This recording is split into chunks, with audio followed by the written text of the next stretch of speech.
Voilà, c'est avec une immense joie et de gratitude et de tendresse que, à ciel ouvert, en mon nom, accueille Philippe Guillemont, un grand physicien.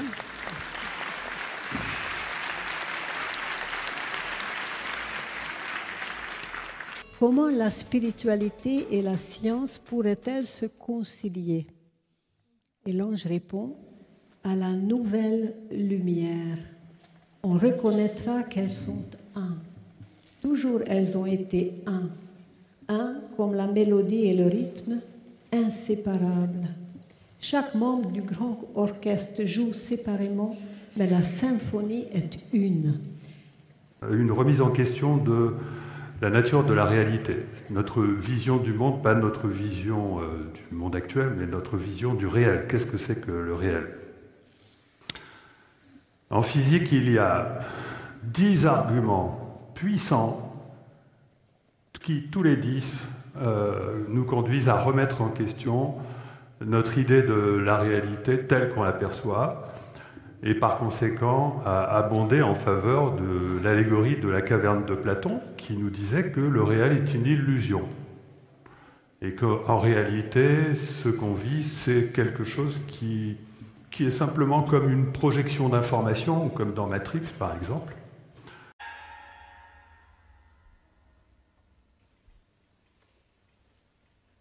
Ceci est notre structure, une sorte de programme de chargement. On peut y afficher ce qu'on veut, vêtements ou équipements, armes à feu, simulateurs d'entraînement, tout ce qui nous est nécessaire. Tu veux dire qu'on est dans un programme informatique? Est-ce vraiment si invraisemblable? Ta tenue est différente, plus de relais dans les bras ou le crâne. Tu as changé de coiffure. Tu corresponds à présent à ce que nous appelons l'image intérieure résiduelle. C'est une projection mentale de ton moi digital. Alors, rien de tout ça n'est réel? Qu'est-ce que le réel? Quelle est ta définition du réel? Si tu veux parler de ce que tu peux toucher, de ce que tu peux goûter, de ce que tu peux voir et sentir, alors le réel n'est seulement qu'un signal électrique interprété par ton cerveau. Simplement, on ne sait pas exactement d'où ça vient. Mais en fait, ce qui, en physique, nous permet de dire que le réel n'existe pas tel qu'on le perçoit, hein, parce qu'il s'agit de bien comprendre que le fait de dire que la réalité est une illusion, ça ne veut pas dire que on va vous enlever la table, on va... Non, non. Il s'agit de comprendre que les choses ne sont pas telles qu'elles se présentent. C'est quelque chose de beaucoup plus subtil, et c'est parce que tout est relatif à la conscience. C'est-à-dire qu'il n'existe pas de réalité en dehors de la conscience collective que nous pouvons en avoir. Et là, je tire à la conclusion que notre monde est fait d'informations. Et puis il y en a deux autres, tout aussi importants, puisque on va s'apercevoir que non seulement l'espace n'existe pas tel qu'on le perçoit, mais le temps non plus et la matière non plus.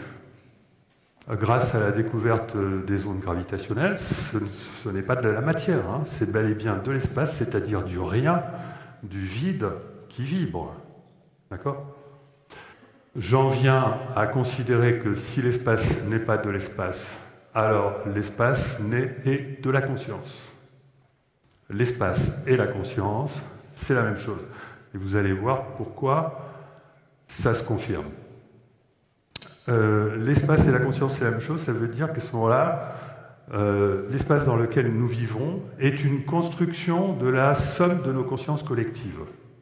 Il faut se souvenir, c'est que, donc, je vous montrerai tout à l'heure que le temps ne peut pas exister, que la matière ne peut pas exister. La matière, en fait, elle se réduit à des vibrations de l'espace, que je vous ai montré, l'espace ne peut pas exister. Si on veut être objectif, si on veut être rationnel, objectif, cartésien, vous savez, tous ces mots-là, il faut remplacer l'espace, le temps et la matière par l'information, la vibration et l'énergie, c'est-à-dire par la vie, vibration, information, énergie. Il y a d'immenses découvertes scientifiques en physique qui ont été faites durant ces dernières décennies. Ça a changé complètement notre vision du monde. Ça l'a tellement changé que les physiciens n'y comprennent rien. On n'y comprend rien, c'est vraiment trop mystérieux, c'est trop étrange. La physique n'est plus intuitive. Et moi je vous dis, la physique redevient intuitive à partir du moment où on comprend qu'il faut mettre la conscience en premier. Et en plus, c'est de la logique. Le principe de base de la mécanique quantique, c'est finalement que la réalité de ce qu'on observe n'existe pas avant d'avoir été observé. Ça veut dire quoi? Ça veut dire qu'au moment où on observe, on crée une information. On ne sait pas d'où vient cette information, qu'on appelle hasard quantique. Et on peut en déduire avec certitude absolue, avec 100%, on peut en déduire avec une certitude absolue que les lois de la physique actuelle ne permettent pas de déterminer le cours des événements. Retenez ça, écrivez-le 100 fois. Ce n'est pas la mécanique qui détermine le cours des événements. C'est quelque chose qu'on a oublié de nous dire en formation continue. On a appris à l'école que c'était la mécanique qui détermine le cours des événements. On a compris entre-temps que non. Alors, on va essayer. Le fait de rester dans le parc de la pensée qui est délimité par des dogmes que j'ai appelés matérialisme, causalité, déterminisme et hasard, conduit tout de même à quelques inconvénients.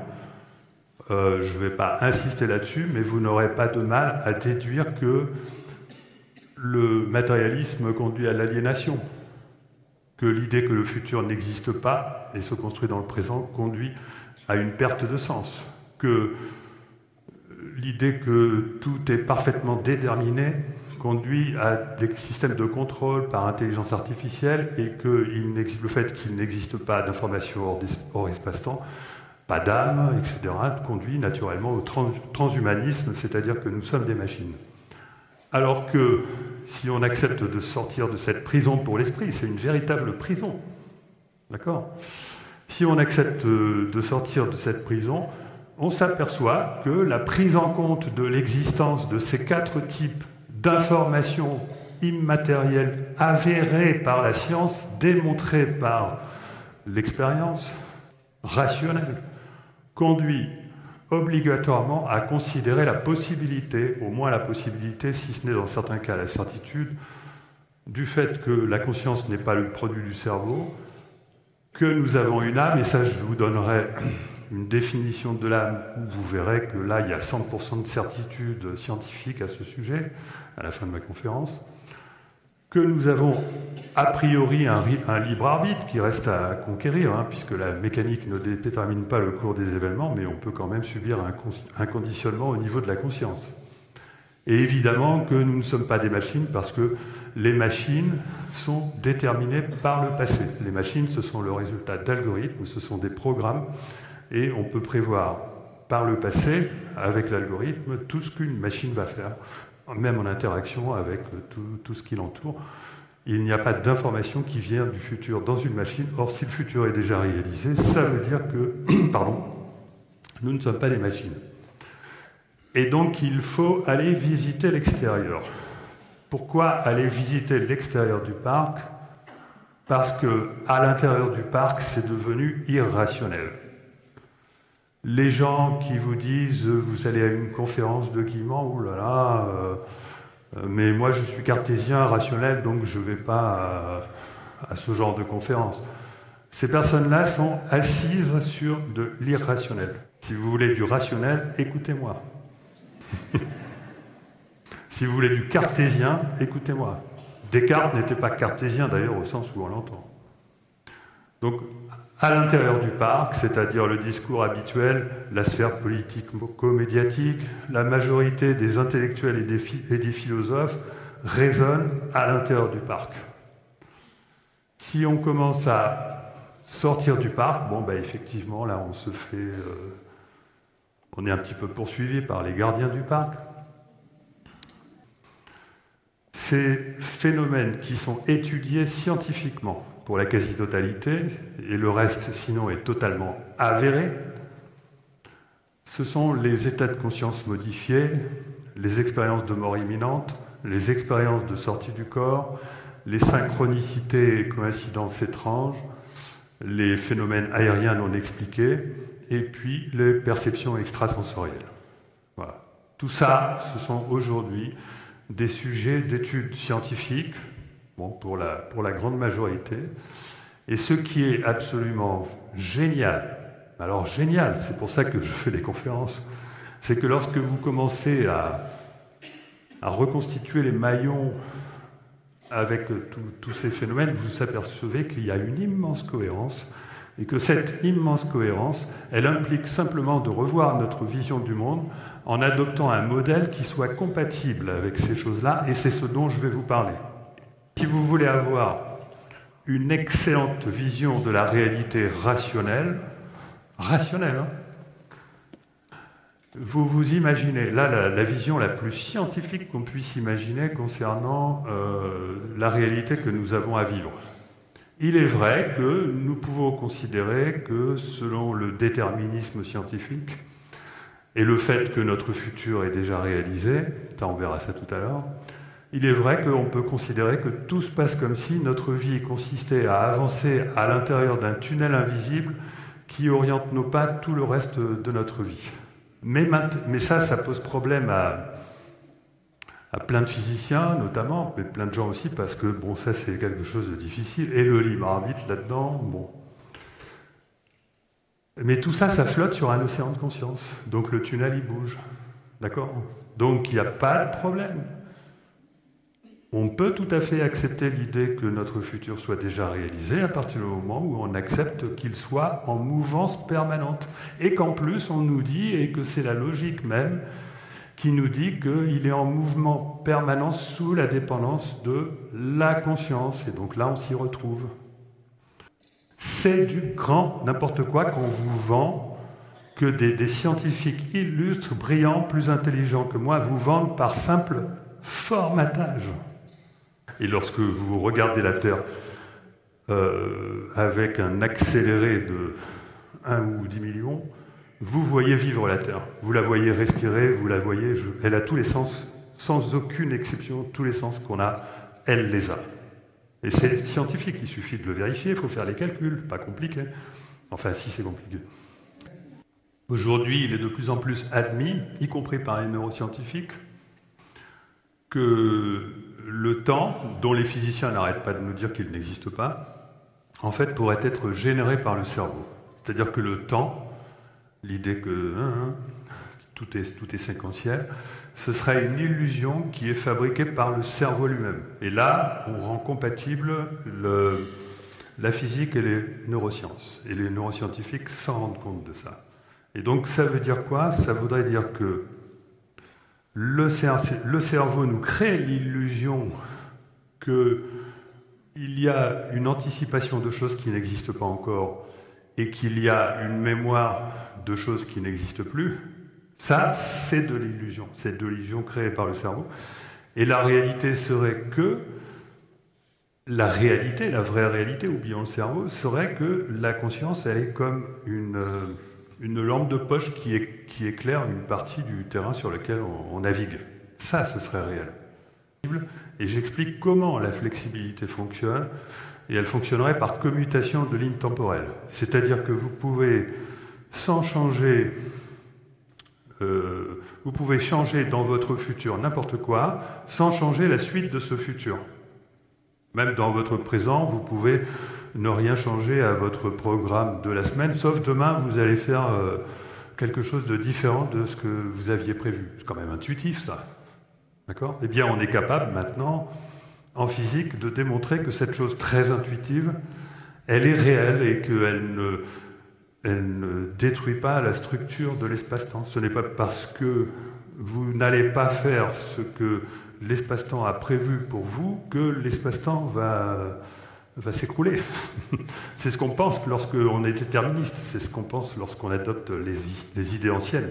Mais quand on a appris à faire suffisamment de calculs, comme moi, toute ma vie j'ai fait des calculs, ben on se rend compte qu'il y a quand même une limite à la calculabilité et que du coup, ça donne de la flexibilité à l'espace-temps, et ceci vient du fait que c'est rendu possible grâce au fait que nous vivons dans un univers d'information, et donc la quantité d'information, elle est finie. C'est ça qui rend possible Et pour visualiser cette flexibilité, en plus, il existe une superbe métaphore qui est tout à fait parfaite. C'est celle du GPS. C'est-à-dire qu'à tout moment, vous avez un futur qui est parfaitement réalisé, peut-être dans ses moindres détails, hein, j'en sais rien, il peut peut-être être un petit peu quantique par endroit.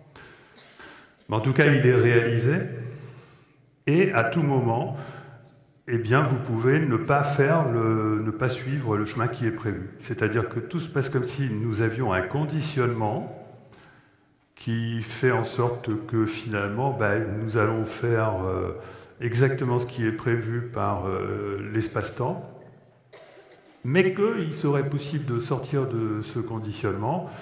Et donc, à un moment donné, la dame du GPS vous dit « allez tout droit », et puis vous décidez d'aller à droite, on ne sait pas pourquoi. D'accord ?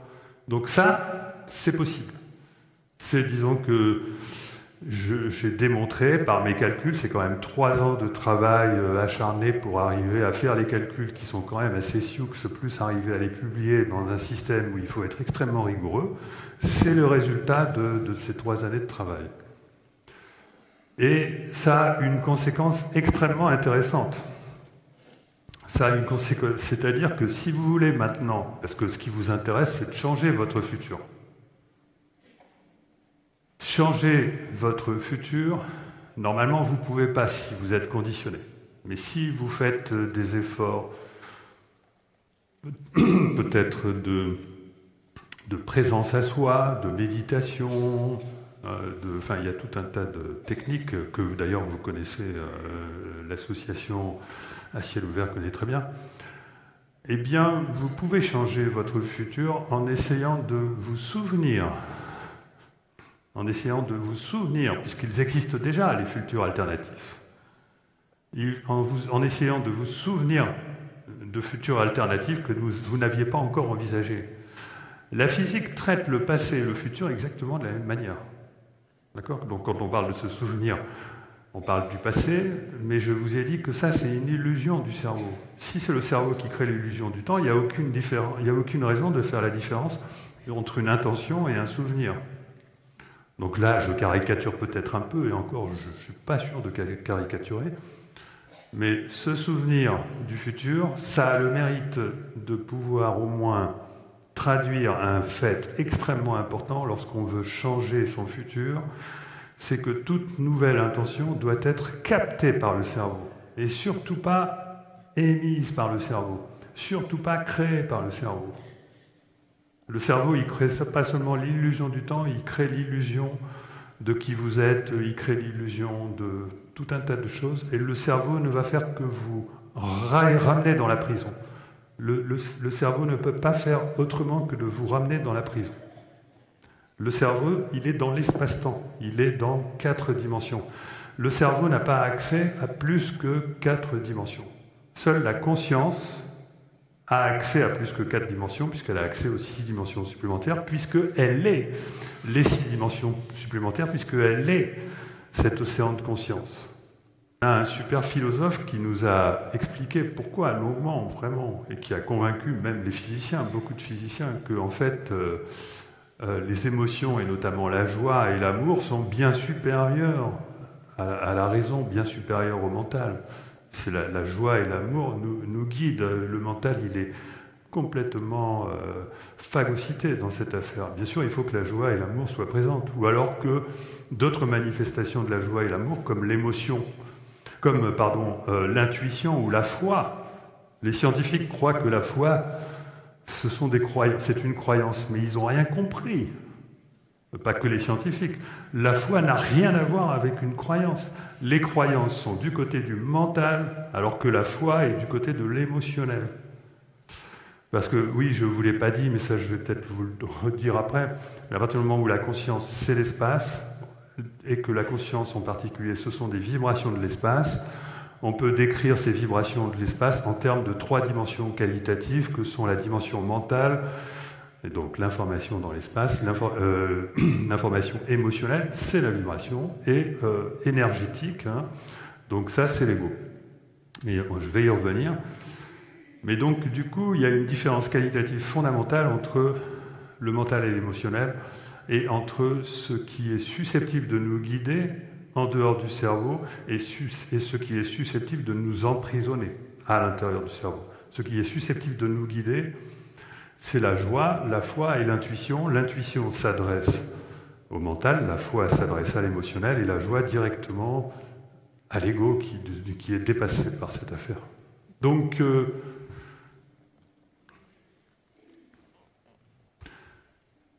voici, alors ça c'est à titre pratique avant d'aborder des sujets un petit peu plus, je vous laisse le regarder 2 secondes, non 10 secondes.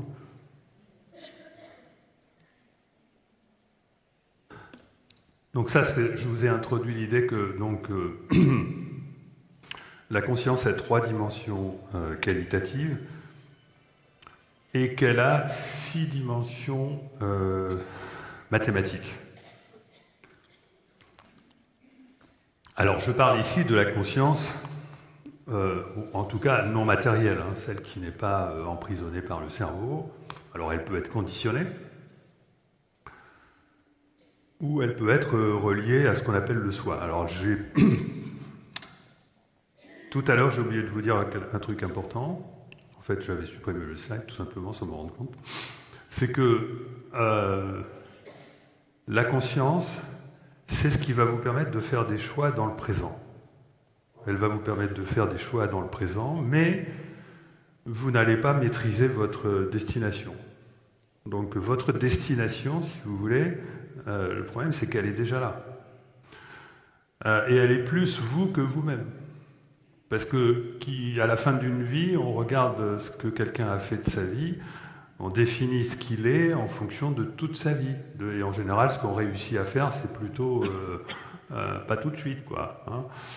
Et donc, ce qu'est vraiment quelqu'un au fond de lui-même se découvre au fur et à mesure de son histoire. Et donc, en général, on peut en être, à moins d'être très âgé, on peut en être encore loin. Et donc, ça veut dire qu'on n'est pas seulement notre conscience, et qu'on est cet être qui a vécu notre vie, puisqu'elle est déjà là. Donc, et qu'on est en plus, de préférence, la meilleure version de cet être-là, parce qu'on peut finalement ne pas réaliser le programme qui on n'est pas décidé d'être avant notre naissance, hein, c'est-à-dire que notre soi. Donc il y a 2 choses là.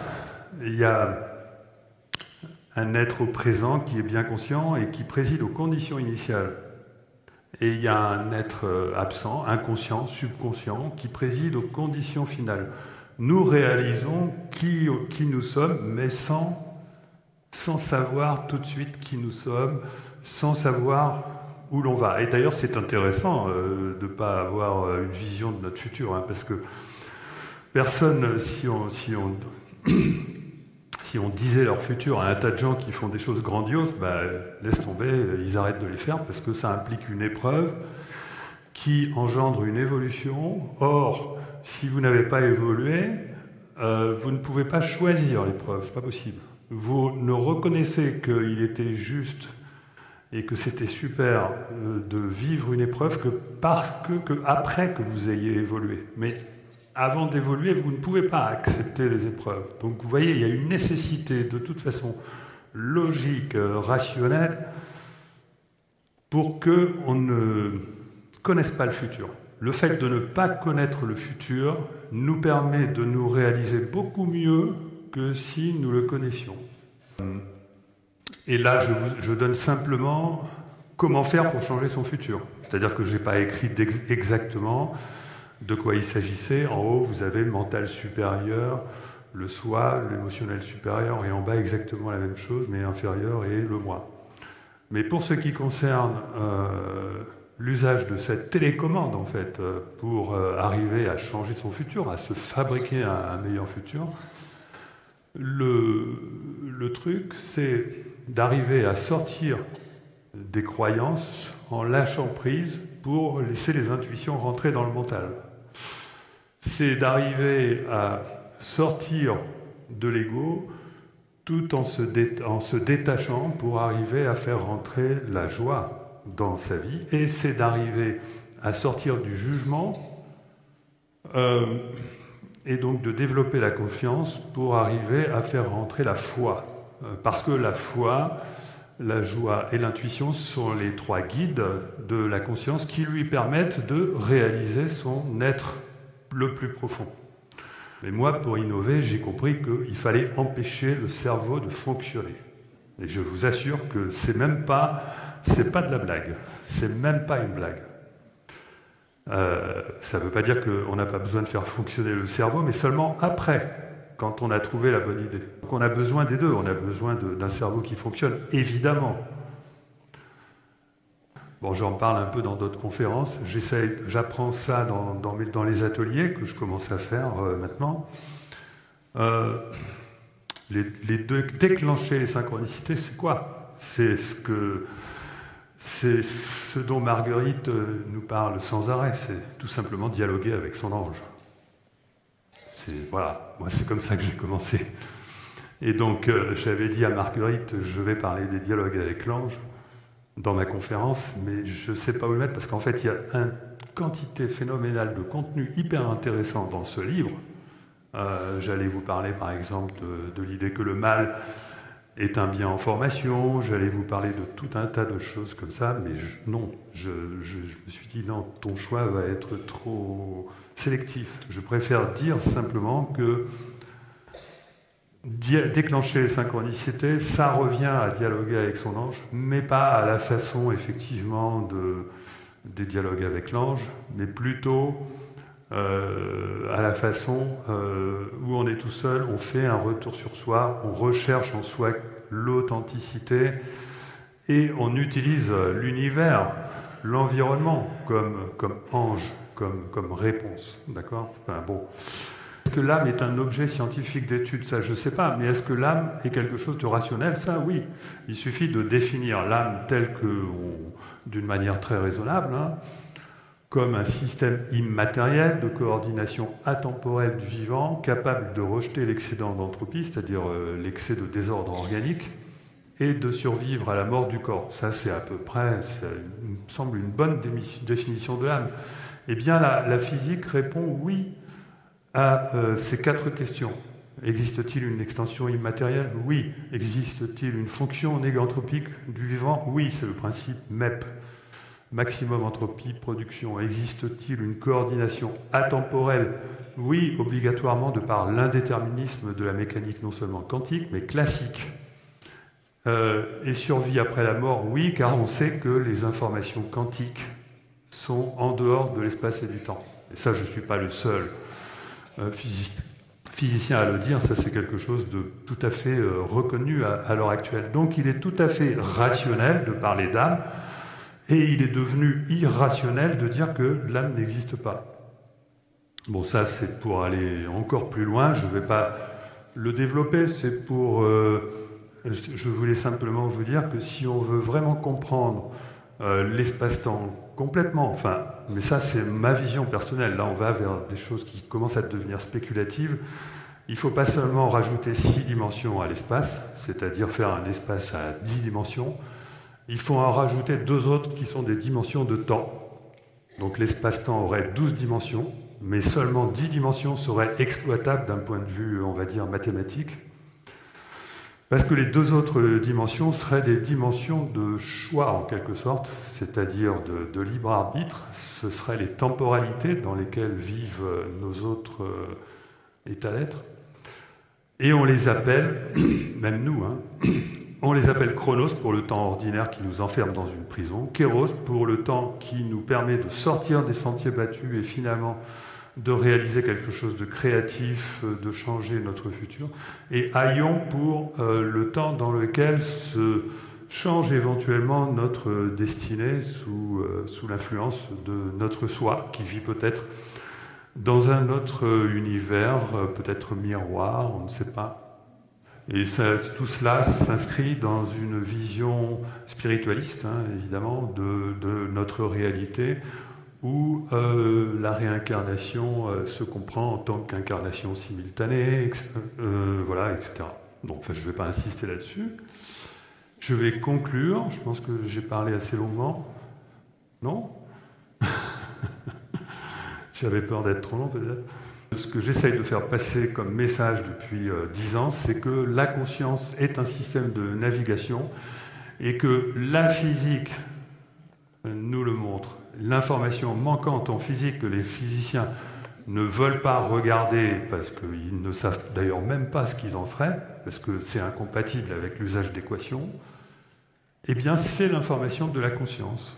C'est la conscience, l'espace étant la conscience, et comme il s'agit d'informations relatives à l'espace, c'est ça le problème, c'est la conscience. Il faudra bien à un moment donné, et j'en propose, moi-même je propose un modèle cybernétique de l'espace-temps qui suppose l'existence de l'âme, qui décrit la fonction cybernétique de l'âme, telle que je vous l'ai décrite, et je montre qu'à l'aide de réseaux de neurones, hein, mais ces neurones, c'est pas du cerveau, là, cette fois-ci c'est de la conscience, hein, parce qu'on est dans les dimensions supplémentaires, eh bien on peut arriver à modifier le futur par commutation de lignes temporelles, etc., et qu'en plus ça donne une interprétation humaine au phénomène de l'intrication. Et aujourd'hui d'ailleurs il y a des recherches qui sont faites, bon c'est encore un peu... mais qui nous montrent qu'il y aurait un lien entre la manière dont un cerveau est architecturé et l'intrication quantique. Et d'ailleurs, je ne suis pas le seul physicien, là encore, à penser que ce qu'on appelle intrication quantique, c'est un processus qui peut se généraliser à l'échelle macroscopique, ce qui veut dire que toutes nos consciences seraient intriquées, ou en tout cas toutes les consciences de personnes qui sont amenées plus ou moins à se rencontrer ou qui se sont déjà rencontrées. D'ailleurs, c'est très logique parce que si vous changez votre futur qui aurait normalement dû vous faire rencontrer une personne, vous allez rencontrer une autre. Il faut bien que des changements aient lieu pour ces autres personnes et c'est à ça que sert l'intrication quantique. Donc l'information manquante est la conscience, ce qui veut dire que nous avons un libre arbitre potentiel. Alors là, j'ai dit potentiel, mais bon, il reste à le rendre réel, parce qu'en général, et surtout, vu que nous sommes des prisonniers du parc de la pensée, le libre arbitre, ça va pas être facile. Déjà, c'est pas facile en tant qu'humain ordinaire, mais en plus, on est emprisonné dans un système de pensée unique qui veut nous empêcher de sortir de la norme. Et donc, bien pour sortir de la norme, justement, il est fondamental d'opérer un retour sur soi, de manière à découvrir et même à forger ses intentions authentiques, de faire preuve d'attention, parce que l'attention, c'est, je ne sais pas si c'est là-dessus, c'est l'épaisseur de la conscience, c'est l'épaisseur du présent. Hein. Les gens qui vivent comme ça, leur épaisseur de présent est toute petite, c'est à peine s'ils sont conscients de ce qui se passe autour d'eux. Les gens qui vivent dans le temps présent, hein, c'est pour ça que les ouvrages, les techniques de développement personnel ou transpersonnel insistent tellement sur l'importance du temps présent, de vivre à l'intérieur du présent. Vivre à l'intérieur du présent, ça veut tout simplement dire augmenter l'épaisseur de sa conscience, c'est-à-dire faire qu'on se rend compte de tout ce qui se passe. Et notamment, on se rend compte de tout ce qu'on pourrait faire et de l'immense liberté que nous avons de vivre cette vie où 100 000 choix apparaissent. Donc c'est ça, faire attention. Et discernement, parce que quand on va choisir, on risque d'être piégé par notre mental, soit parce que on ne croit pas aux synchronicités, soit parce qu'on y croit trop, au contraire, on va toujours avoir tendance à vouloir acquérir une maîtrise de soi en passant par le mental. C'est tout ce qu'il ne faut pas faire. C'est le mental, il intervient après. Il est hyper lent, le mental, en fait. Hein. Le mental, c'est quand on sait, quand on l'a trouvé, voilà. Il est là pour réaliser, il est là pour exécuter. On trouve ça dans les dialogues avec l'ange. Et donc, obligatoirement, ce que je vous ai dit, et j'ai commencé à vous le dire ici, si vous voulez, c'est normal. Si notre futur est déjà réalisé, que notre passé est encore là, mais notre vie, elle existe encore même quand on est mort. Et elle existe déjà même avant notre naissance. Il est normal de devenir spirituel ou spiritualiste à partir du moment où on commence où on est assez bon en physique pour commencer à bien interpréter et à comprendre les résultats de la physique. Hein, si la physique amène naturellement à la spiritualité. La science n'a jamais cherché que la vérité, la spiritualité n'a jamais cherché que la vérité, elles sont faites pour converger. Et donc c'est parce que on a inversé la statue de la connaissance en lui mettant la tête en bas, c'est-à-dire la matière en haut, la conscience en bas, qu'on n'y comprend plus rien à la physique. Mais si vous remettez la statue de la connaissance dans le bon sens, ça devient intuitif, ça devient lumineux. Voilà, et donc développer les valeurs spirituelles, bah, c'est tout à fait normal. Et au niveau collectif, on a affaire à une pensée beaucoup plus intelligente que l'intelligence artificielle ou la pensée mécaniste. On nous impose une vision de la réalité de plus en plus étriquée, avec de plus en plus de mots qui font peur et qui sont là pour en fait jouer le rôle de gardien. Hein. On a modifié carrément le vocabulaire pour nous empêcher de penser, presque. Hein.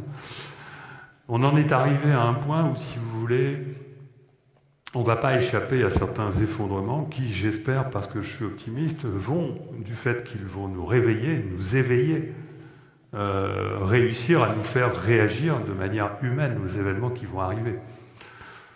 Et j'espère qu'il s'en suivra ensuite une pensée petit à petit, parce qu'on n'intègre pas les conséquences de mon discours comme ça du jour au lendemain. Hein.